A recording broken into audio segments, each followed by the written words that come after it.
name is Anne, and apparently I make YouTube videos now.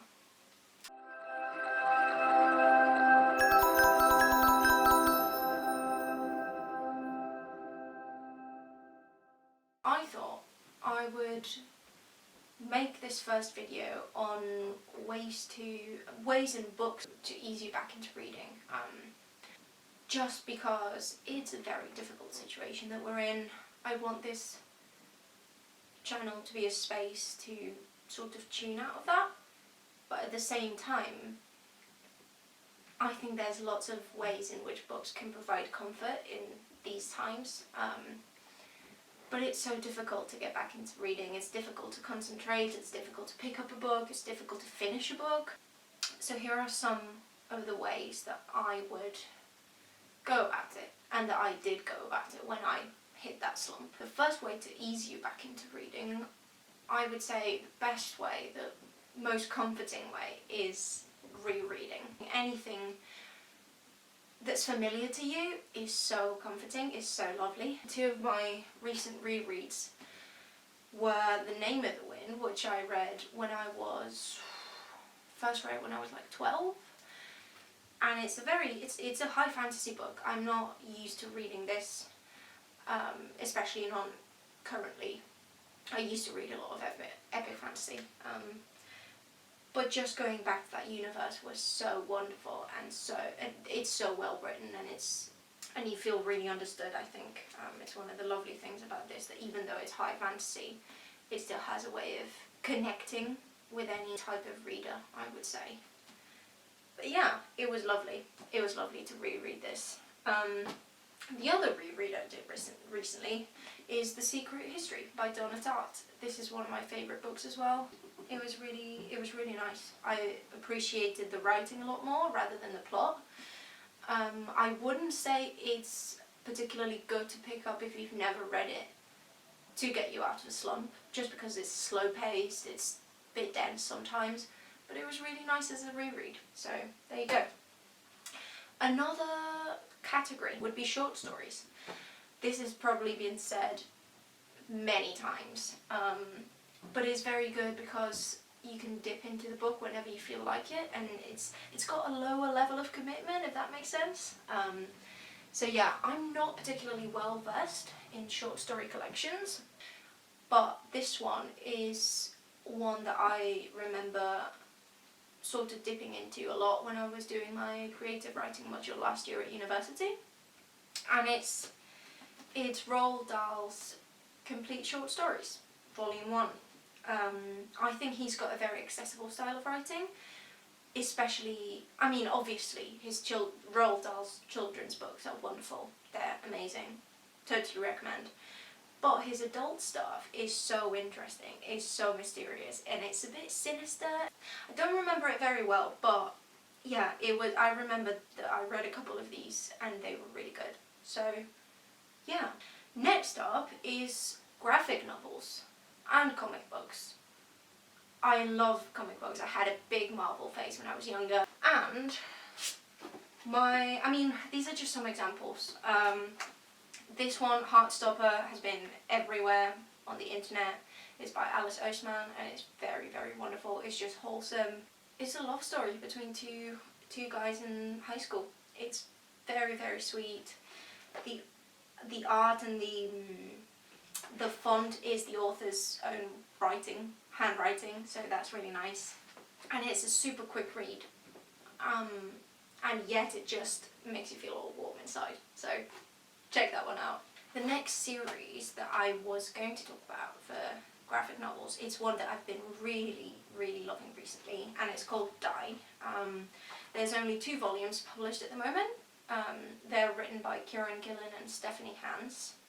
Stephanie Hans is the one that does the art. But yeah, they've got beautiful, beautiful art. Look at the 2nd volume cover. Isn't that gorgeous? It's so beautiful. The plot itself is like an homage to role-playing games and D&D and fantasy literature as well.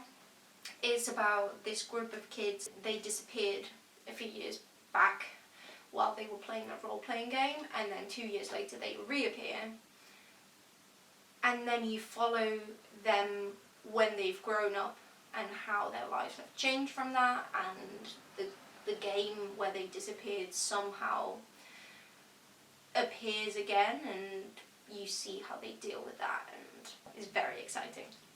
So yeah, graphic novels, very good.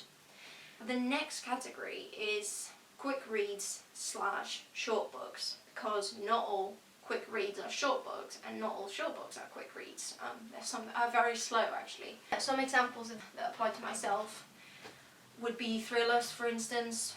That tends to be quite accessible, quite a quick read. I recently read I'm Thinking of Ending Things by Ian Reid, I think, and it was good. I was not super happy with the ending, which bumped the rating down quite a lot, but it was a very quick read, and it got me, my heartbeat was racing the whole time I read this. So props to Mr. Reid for doing that.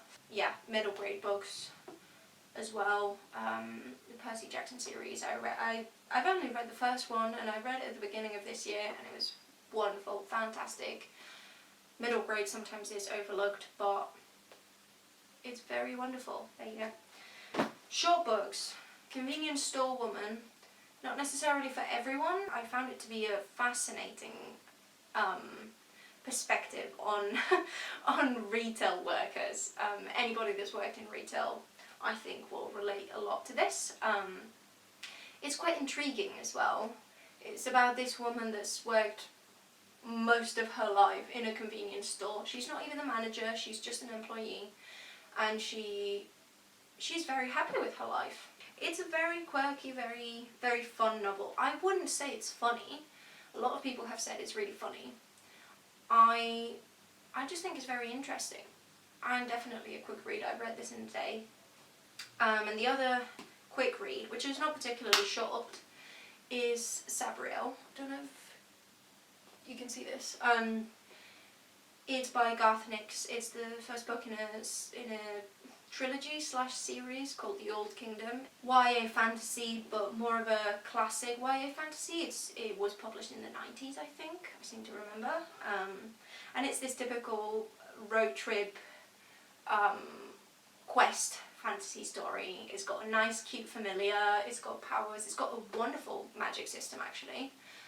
And yeah, this comes from someone that's not been reading a lot of fantasy recently. So yeah, I might reread this one soon as well. So yeah, the last category / 2 categories that I've got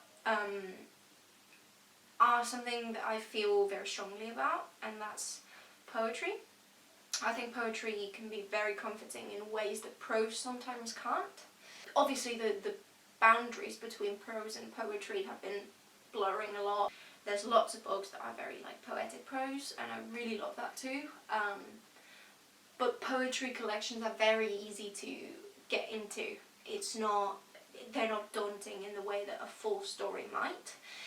It's a bit like short story collections. You can dip into it, and then if you don't quite connect with it, you just DNF it and just leave it and find a different one. And the ones I selected, I've got lots of opinions about poetry. We might talk about this another day, but I think some really accessible ones could be Federico Garcia Lorca. He was a Spanish poet and also a dramatist. And he was writing in the early 20th century. He got shot by the fascists in Spain when the dictatorship of Franco started. So I definitely recommend that you go check just his life out. He did some really good work. But his poems particularly are very lovely. They are not particularly difficult to get into. On one hand, he's got poems that talk about Spain, and you can see his native land. It's very vivid, it's very wonderful. And on the other hand, he's got a lot of urban poetry. It's a collection called Poet in New York. Classic Spanish poet that's very accessible, and I think it's very beautiful. I would totally recommend it. This edition is an Oxford World's Classics one that I got for my partner. and it's got the Spanish text on one side. It's bilingual edition in English and Spanish. It's very nice. What's next? This is a very special poetry book to me. It's very special to me. It's Alice Oswald's Memorial. We'll talk about this another day as well. This is a reimagining of the Iliad, which is one of my favourite books of all time. Books/poems. Again, we'll talk about this another day. Can't ramble about this. This is quite emotional. So if you are someone like me that really enjoys getting books to appeal to our emotional selves, this is very good, because it's the Iliad, but it's only the deaths that happen throughout the poem. So quite intense, but again, really, really short and really accessible in terms of language. It's nothing particularly difficult. It's very direct. I really like that about it. But yeah, we'll talk about this another day. Very good. Alice Oswald in general, she's amazing. Classic poetry. I'm not too familiar with contemporary poets. Alice Oswald is quite contemporary, but the rest, as you can see, Lorca is from the early 20th century. Sappho is wonderful. She writes a lot about love. If you are interested, you can dive deep into it and see and find a lot of hidden meanings and references to works from her time. It's very intertextual in that sense, but you can also enjoy it just as poetry. Full of feeling as well, very emotional. And it's nice because obviously we don't have a lot of her poetry, only some fragments, so it's going to be quite a short book. Like most of this book, this is the Penguin version of her fragments, it's called Stung with Love. But yeah, most of the book is introductions, notes, information. It's a very nice, very accessible text, I think. The last poetry collection I want to talk about is, if you know me, very obvious, and that's Walt Whitman's Leaves of Grass. This is basically most of Walt Whitman's work. It's a collection that he kept on updating throughout his life, with new poems, new volumes that he published separately, then they made their way into this book. But regardless, it's a collection of poems that connects a lot with nature. When Walt Whitman wrote this, he was trying to appeal to all of the people in the United States. This is from the 19th century United States, and he was trying to make poetry that would contemplate all the people, all the nature. There's a lot about landscape and nature and his own particular rivers and plains and forests. It's very accessible. There's no particular rhyme or meter. It does have a certain structure, but it's not your traditional meter poetry and like rhyming couplets or whatever. It flows really well, in my opinion. Every time I read this, it makes me feel a bit like I'm very small and the universe is surrounding me, but at the same time, like I am the whole of all these mountains, all these forests.